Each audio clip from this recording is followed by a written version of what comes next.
তরকারি করব। পটল আছে, ঝিঙে আছে, বেগুন আছে, উচ্ছে আছে, পেঁপে, আলু, বড়ি আছে। এতগুলো কিছু দিয়ে সবজি রান্না করবো আজ একটা। নিরামিষ তরকারি রান্না করব। বেগুন আছে কেটে রেখেছি, পটল, ঝিঙে, উচ্ছে, পেঁপে, আলু, বড়ি, এটা দিয়ে নিরামিষ তরকারিটা করবো। সবগুলো ভেজে নেবো, সব ভেজে তুলে নেবো। আর মশলা আছে, এটা আদা আর লঙ্কা বাটা, আর এতে পাঁচফোড়ন গুঁড়ো করে রাখা আছে, এটাও দেবো। ফোড়নের গুঁড়ো এটাও দিয়ে দেবো নামানোর আগে। তুলে নেবো এক এক করে।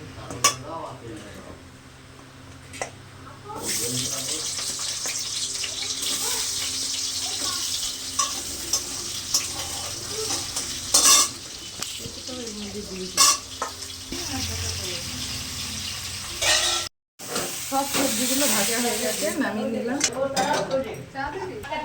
পাঁচফোড়ন দিলাম, ফোড়নে লঙ্কা দিলাম, ওটা দিলাম।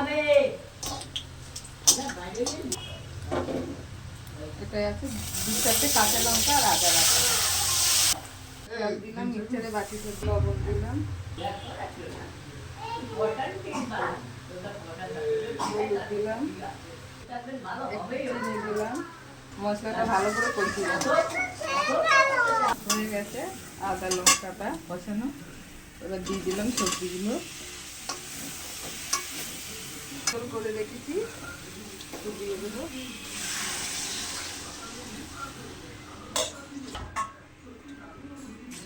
এবার ঢাকা দিয়ে দেবো 5 মিনিট মতো, তারপরে বড়িগুলো দেবো।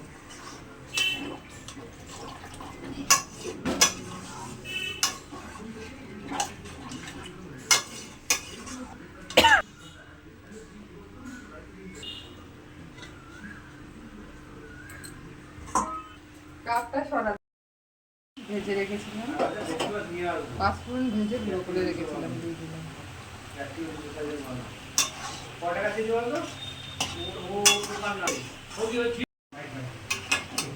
নিরামিষ তরকারিটা নামিয়ে দিলাম।